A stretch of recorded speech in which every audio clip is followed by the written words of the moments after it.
Saanich Heritage Foundation presents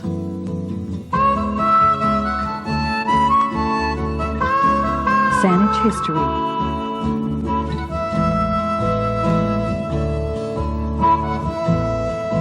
Part 1. The Beginnings.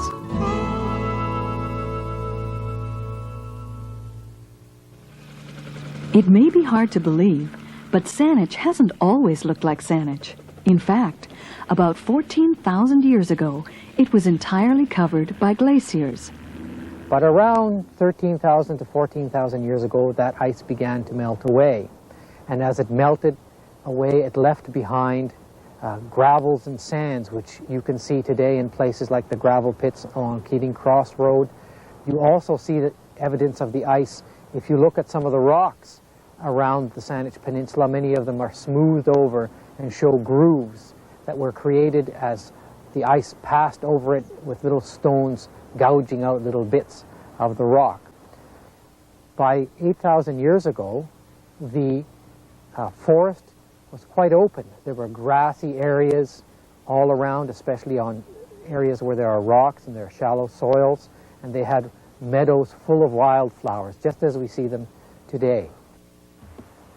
Another very interesting feature of that time, around 8,000 years ago, was that the sea was much lower than it is today. As best as we can tell, the sea and the shore were at a level 10 meters below that of today. So that if you were to walk out to the beach, say Island View Beach, it wouldn't be where you see it today. It would be much further out into the ocean. And all around the Saanich Peninsula, except where the shore is steep and drops steeply into the ocean, the sea would have been further out. So at that time, the Saanich Peninsula may actually have been larger.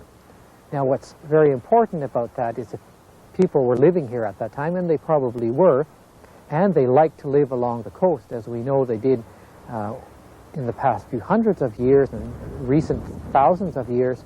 Then their homes may have been along that old shoreline, and now that old shoreline is drowned under the ocean. Following upon that, the ocean began to rise. Again, the reasons for this are not all that clear, nor are they simple to explain, but we know that the ocean rose, and in fact rose beyond the point where it is today. So again, if we think of Island View Beach, which is a place familiar to us all, that flat area below the cliffs was probably underwater. When the waters rose, it flooded the Indian villages at the shore. But according to legend, Saanich got its name as a result of this change in the sea level. Many years ago, that's how I was told, water came up, and the people that lived here took refuge. And they went to what now is known as Mount Newton. And the Indian name of that, or the native Sinchothan tongue that we use here, that's called Sewalgo, which means a place of refuge. That's what that means.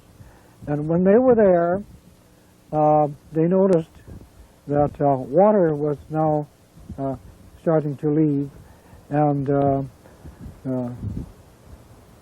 the Saanich, that's where the observatory is there now. Well, that's starting to come higher and higher, and they said, Ni, Saanich. Look, it's emerging. The Saanich and the Songhees Indians were the first people to build villages on the Saanich Peninsula. To this day, you can find evidence of their village sites in a number of locations. What we're looking at here is garbage from an ancient village site. As you move down, you go further and further back in time, about 1,000 years ago. And we see the evidence of native activities at this location. The site is full of the food material the Indians ate. There's butter clams, there's parts of mussel shells, we have a cockle clam, part of a bent neck clam, and barnacles. And here we have a rock that was heated up for cooking food. And here's a chunk of charcoal from an ancient fire hearth. In many of these old village sites, we find a wide variety of different types of tools. Some of these include tools made from a California mussel shell. These are things like a small chisel. We also have remains of the sea mammals, such as this sea lion backbone or this seal leg bone. And we know the native people had dogs 1,000 years ago because we find their bones as well. And this is the point of a sea mammal harpoon. So if we find the point of a harpoon in the bone, we know these people were hunting sea mammals 1,000 years ago. Here's a deer bone, and native people used to split these and grind them down and make bone wedges, and they'd also make these bone needles. We also find the hand mauls. These are hammers that were used for pounding the antler wedges for splitting planks, for making the big plank houses. And we find both of these in these old village sites. We also find the raw material that the Indians were used for making stones. And this is the hammer they used for hitting it. They would take a stone and knock a piece off, and then they'd use that sharp natural blade for cutting the skins of animals, or they could take another tool and flake it into an arrowhead. So we find many different kinds of stone tools that last in these old sites for thousands of years. The history of the Saanich Peninsula has been full of change, and as we look to the future, we can see more change on the horizon. Scientists tell us that the atmosphere is warming up, and this may cause differences in the kinds of landscapes, plants, and animals that live in the world. Despite these changes, the Saanich Peninsula will remain a wonderful place to live.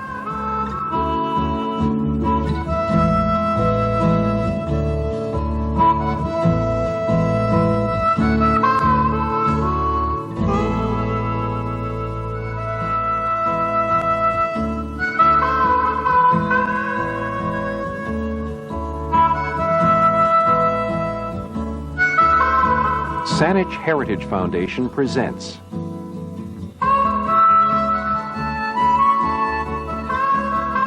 Saanich History.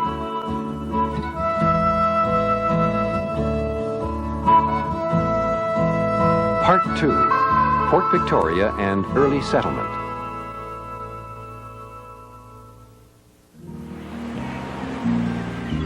By the mid-19th century, European settlers arrived on the Saanich coast.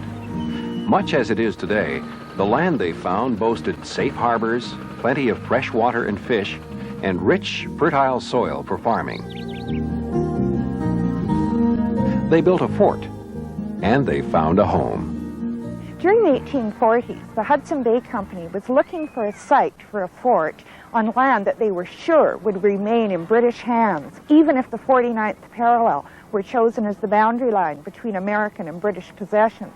They were quite sure Vancouver Island would remain British, and so in 1842, James Douglas was dispatched to the island and sailed around the south coast looking for a site to build a fort. He went to Souk, looked around there, and was really concerned about the tide that rushed through the narrow entrance to the harbor. He went to Metchosin, and he said it was very pretty, but very exposed in rough weather. He went to Esquimalt, and he found Esquimalt had a very good harbor, but he said that's about the only thing that's appealing about it.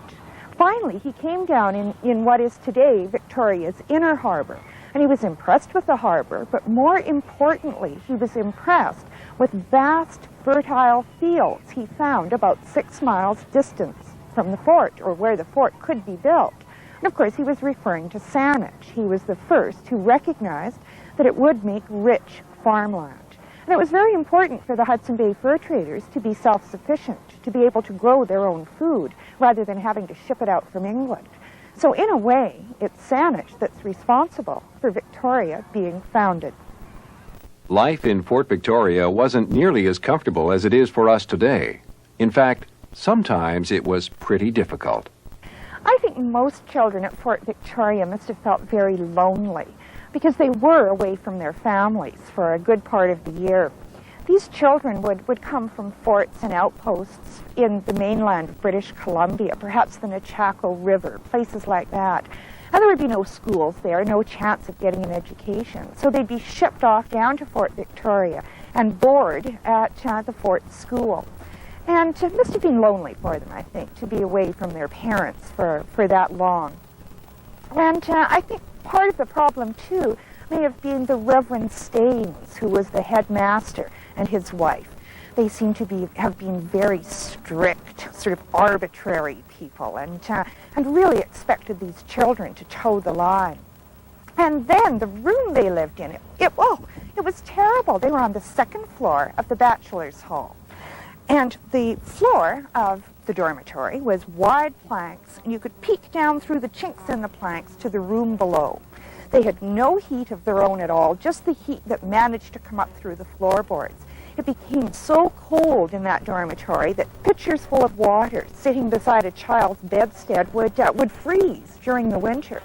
And the only good thing about that, I suppose, is that the kids didn't have to wash until spring thaw came around. They had an absolutely awful diet. When you read what they were given to eat, you wonder how they ever survived. They had breakfast of bread and treacle. At lunch, they would get potatoes and meat, or maybe fish. And for dinner, for their evening meal, they'd get a repeat of breakfast, more bread and treacle. They said they hardly ever saw apples. To see an orange was a real occasion. It meant that some ship had come in from the Hawaiian Islands bearing this strange fruit. Many of the children who have recalled their days at the fort school speak about being very hungry. And after their evening meal, they try and get a little extra piece of bread to take up to eat during the night. But they often found themselves fighting off the rats, who also lived in the dormitory and were very anxious to get the bread as well. So it was a pretty Spartan existence, and I don't think one that I would like to have experienced particularly. Fort Victoria remained almost unchanged for quite a few years. By 1854, about 10 years after it had been built, there was a tiny little town had grown up around it, just a scattering of a few houses and a few little shops. But then, in 1858, gold was discovered on the Fraser River in British Columbia. News of that gold reached California, and in San Francisco there were thousands of men just waiting to come up the coast to go after the gold. The first place they stopped was Fort Victoria. It became surrounded by a sea of little tents as these fellows paused to buy supplies and start heading to the mainland. But of course, some of them were smart, and they knew that in a gold rush, the people who made the real money were the fellows who opened businesses and sold things to the people who were going to the gold fields. So a town, a real western town with plank sidewalks and false-fronted hotels, looking just like a town in a western movie, grew up around the fort. And of course everybody thought, the fort's in the best location, it's in the way. And the pressure was on to first take the palisades down, take the stockade down. And that was done, and buildings appeared where the fort's palisade had stood. And then gradually over the years, as the city grew, there became pressure on the buildings within the fort as well. And today, there's nothing left but a couple of mooring rings that are below Wharf Street that you can go and peek at down the bank. Hand in hand with the growth of Victoria came new demand for farmland. But first, families had to carve their homes out of the wilderness. The early houses that started being built in Saanich around 1861, 2 and 3 were very interesting because they were built from local materials. And while we can't see them today, because most cases they have vanished or they have been covered over with the new additions, they consisted of logs cut from trees on the land that was settled. And these logs were often fastened together by wood pegs or dowels instead of nails, because nails had to be imported. Certainly glass would have to be. They didn't make glass here. So they tried to use as few imported products as possible. The roof, of course, was usually constructed of cedar shakes, much in the same way it is today, and there was plenty of cedar on the property, especially in Saanich. From these rustic beginnings developed a thriving community. Fort Victoria and the activity that surrounded it laid the foundations for the Saanich that we know today.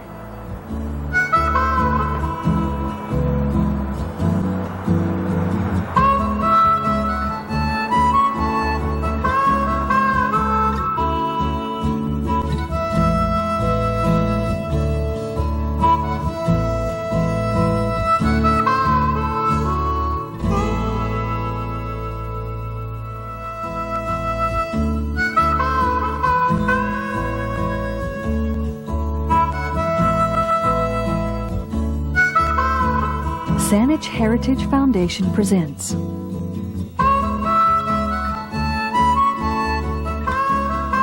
Saanich History.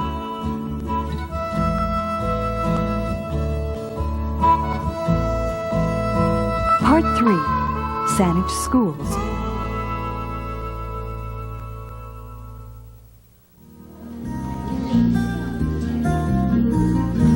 As long as there have been children in Saanich, there have been schools.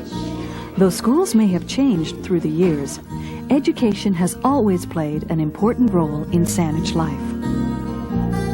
Saanich School was a two-room school. We went from grade 1 to 4, and then with one teacher, and then we went from 5 to 8 in the big room, as we called it, because it was bigger pupils there. And we would all have assignments. And say, for instance, the teacher was teaching grade 1. When she finished giving us work, and would be in grade 1, say, for printing or writing, then she'd go on to grade 2. Well, the advantage of that plan was that those of us that could have finished our grade or work in our grade would listen in on the grade 2, and so it went on. You were stymied when you got to grade 4 because there was nothing else to listen to. My grandfather started the first Gordon Head School in 1891. My dad was 11 years old before he went to school, because when he came out here there was no school. He had the closest one was in Victoria, and they went about once or twice a week for a few weeks a year, and then my grandfather got the first school in 1891, and then that school became a two-room school, and I went there in 1929. And it was just a short way up the street. But the people at that time, I went to school when I was 5 and a half because they needed 22 people, 22 children to make it a two-room school, or they would have had to cut it down to 1. And half of them were Vantrites, Lambricks, and Grants. Right now, people came from Cordova Bay, Cadbury Bay, and all Gordon Head here to make 22 children. Now I guess there'd be 2,200 anyway in that area here now. When I went to school, I think the main thing was to teach us to read properly, and they made sure that we could write clearly, and we had this McLean method, and I can still write quite well, and I think, you know, this is because they taught us so well at school. And we had arithmetic and composition, and of course, we had school concerts and this sort of thing, and we used to have to rehearse for our little plays and this sort of thing. I can remember that. And our mothers all making the costumes, you know, for fairy things and all, you know, with wings and all that sort of thing. Yeah. They asked my favorite subject, and I think my favorite subject was playing hooky. My favorite subject at school? Oh, I think it was reading one. It was my favorite one. My worst one was mathematics. But I used to get into trouble over that, and I finally ended up getting the strap for it until I became a real good mathematics and really proficient in mathematics one night.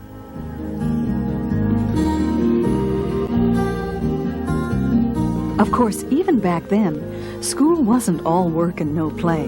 In fact, just like today, sometimes things could get a little rough. most of the games that we played at that time would not be familiar to people today. One that is rounders, elementary baseball. Also, prisoner's base, which was a rough and tumble kind of game between two teams on the playground. Pom-pom pull-away was the game that most mothers dreaded because everybody came home tattered and torn as a result of it. So you can judge for yourself what kind of a game it was. And we used to play one game called Ante-Ante-I Over, and that was we threw a tennis ball or something similar over the roof of the school. Half the class would be on one side of the school, the other half on the other. And the point was to catch the ball, and it was all, scored. And that way we amused ourselves, and that was a terrific game. In the springtime, of course, we had hopscotch, and we had skipping. The boys had the marbles, played marbles. Girls got into there, but they weren't invited into the marbles. And we had outdoor bathrooms, one for the boys and one for the girls. And if the boys knew there were girls in the girls' washroom, they would start throwing stones. I can recall those incidents.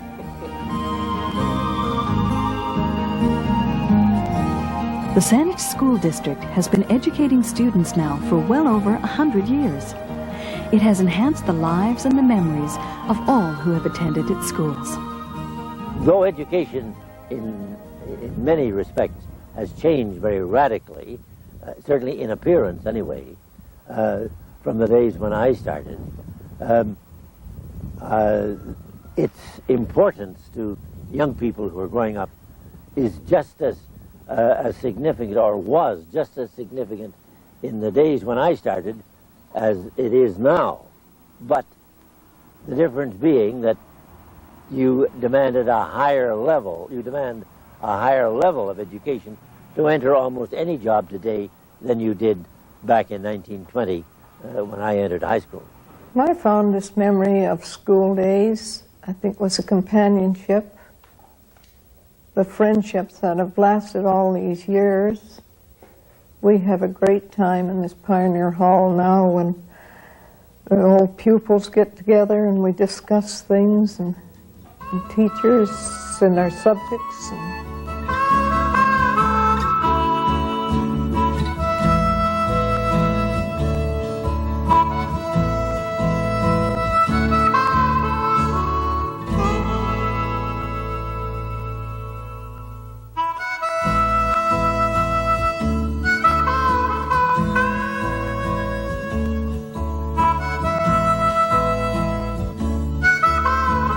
Saanich Heritage Foundation presents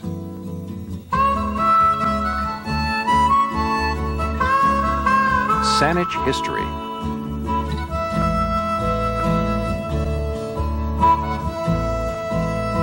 Part 4, Transportation and Industry.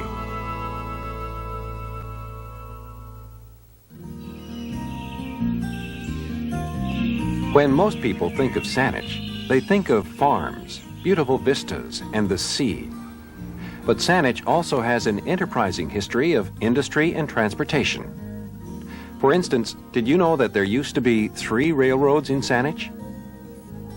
Well, in those days, there weren't any highways and people didn't own cars, so a railway was the way to travel. And people were starting to settle the Saanich Peninsula. Many people were building homes and trying to farm in the area. So a railway was very important.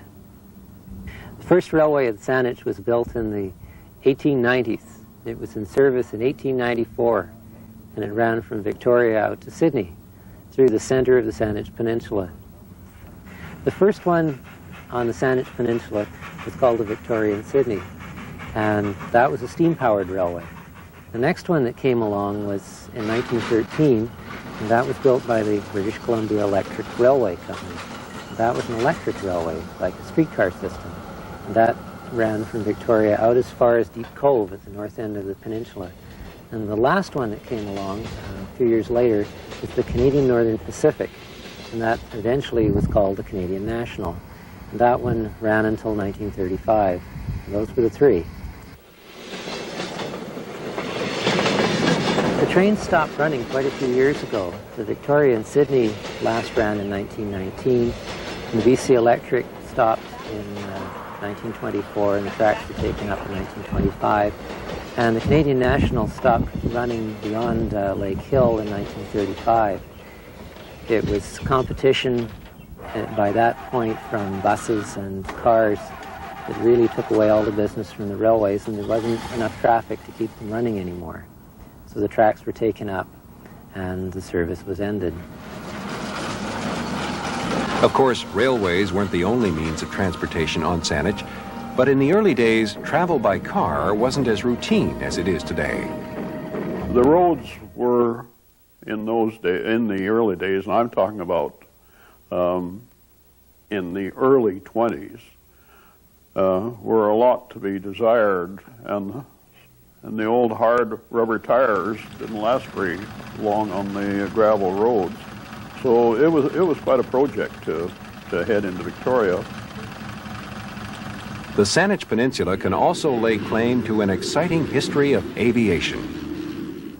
Well, aviation began in this area in 1910, significantly in September of 1910, when Mr. William Wallace Gibson flew his twin plane, which the picture I have beside me here, just on Lansdowne Field on the borders of Saanich, and flew basically the first all-Canadian aircraft in Canada.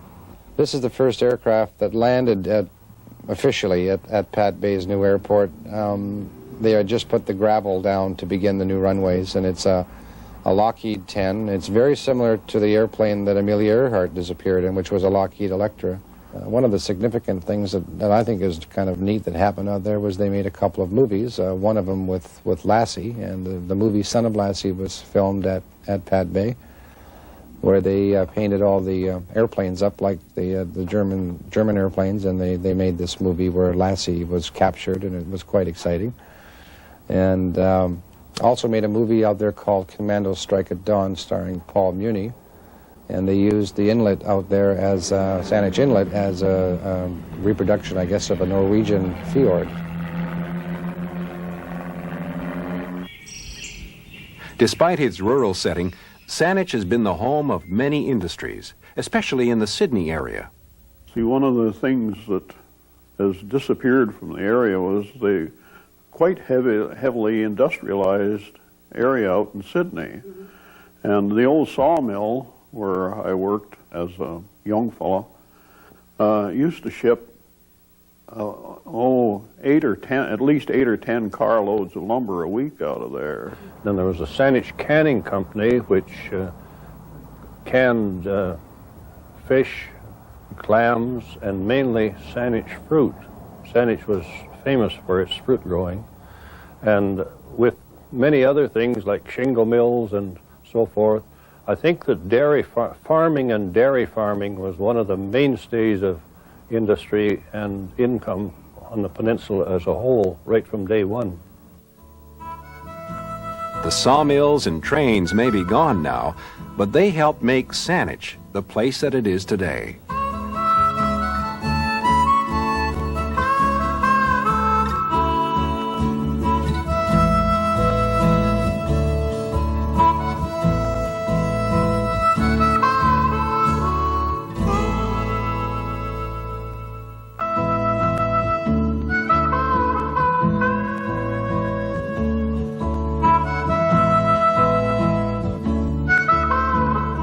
Saanich Heritage Foundation presents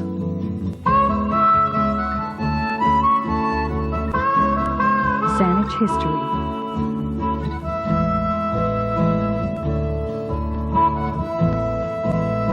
Part 5, Saanich Homes and Gardens.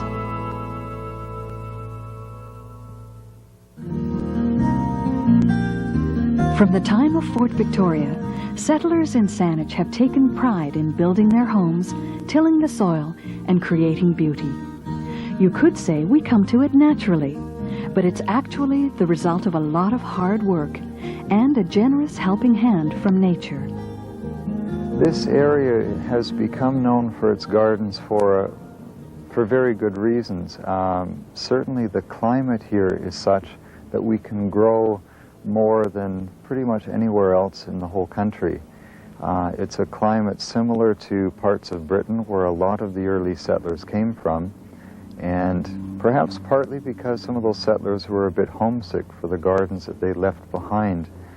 The plants that they would plant here would remind them a little bit of home. So from the very early days, there was already a gardening tradition being established here locally. By the 1870s and 80s, there were good, large nurseries being established, bringing in finer and more exotic plants.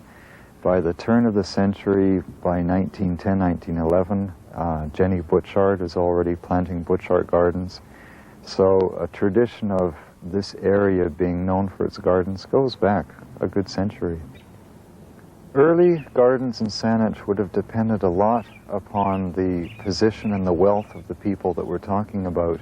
Some of the earliest pioneers would still have been very busy clearing the land, farming, and doing whatever other work they had to do to survive.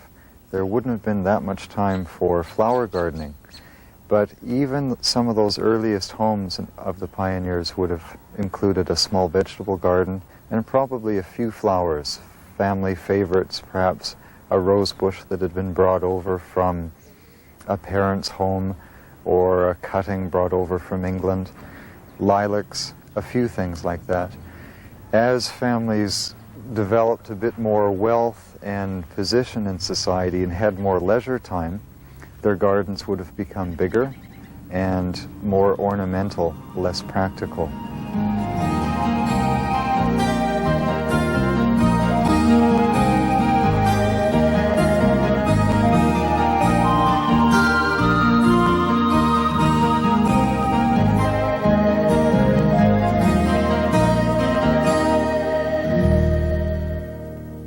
As the area became more settled and people had more time to develop farms and gardens, there was a real demand not only for ornamental plants for their gardens, but for nursery plants, nursery stock for the fields.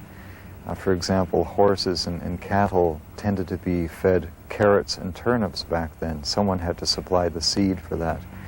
There were a number of nurseries. One of the most famous in the Saanich area was that of Mr. Leyritz, who came out to this country and settled in 1889.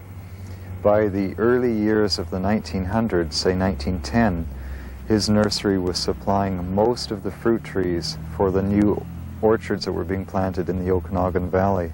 So already nurseries in this area were quite major and very important to agriculture elsewhere in the province. A gardener would have been paid according to their expertise and according to the kinds of work that they were doing.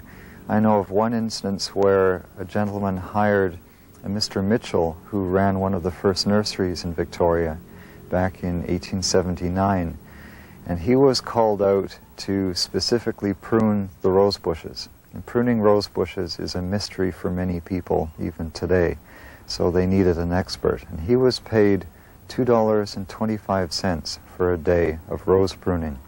Less skilled gardeners might have earned as little as $1 a day, and an average monthly wage at the end of the 19th century was about $25 a month.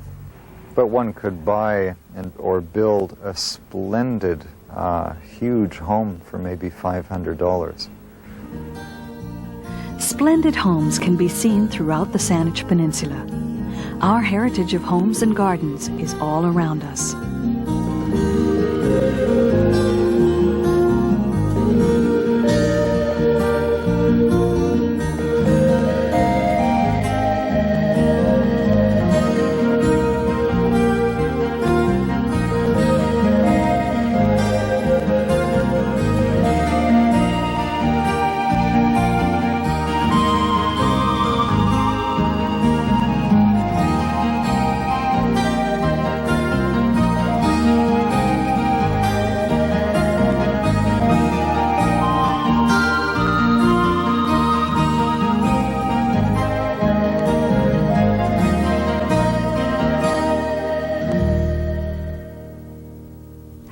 Saanich has a history of homes and gardens that goes back to the very first days of settlement here. It's part of our heritage. It's something we can and should be proud of. Our heritage is alive, just like a flower. It's worth nurturing, it's worth preserving, and it's worth protecting.